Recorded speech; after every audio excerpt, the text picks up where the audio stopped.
কিভাবে আমরা ধ্যান করব, ধ্যানের পদ্ধতি বলা হয়েছে ভগবানের শ্রী পাদপদ্ম থেকে শুরু করে। অর্থাৎ ধ্যান করব কি, যে আমরা ভগবানের মুখমণ্ডলের ধ্যান আমরা করব না। প্রথমে কিসের ধ্যান করব? ভগবানের দুই যুগল চরণের, যা ভাগবতমের প্রথম স্কন্ধ এবং দ্বিতীয় স্কন্ধ। ভগবানের শ্রী পাদপদ্ম থেকে শুরু করে তার হাস্যজ্জ্বল মুখমণ্ডলের ধ্যান করা উচিত। অর্থাৎ প্রথমে দুই চরণের ধ্যান করব, তারপর কি আমরা আস্তে আস্তে উপরের দিকে উঠবো এবং প্রতিটি অঙ্গের ধ্যান করব। প্রথমে তার শ্রী পাদপদ্মে মনকে স্থির করা উচিত। অর্থাৎ আপনারা ধ্যান করবেন যে ভগবানের দুই চরণ দেখতে কেমন, বা আপনার গৃহে যে ভগবানের বিগ্রহ রয়েছে, চিত্রপট রয়েছে, তার পদযুগল দেখতে কেমন, সেই রূপের ধ্যান করবেন। তারপর গুল্ফ, তার জঙ্ঘা এবং তারপর উচ্চ থেকে উচ্চতর অঙ্গের আপনি ধ্যান করবেন।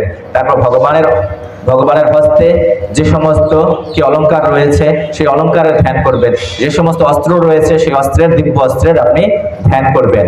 চিত্ত যত শুদ্ধ হবে ধ্যান ততই গভীরতা লাভ করবে।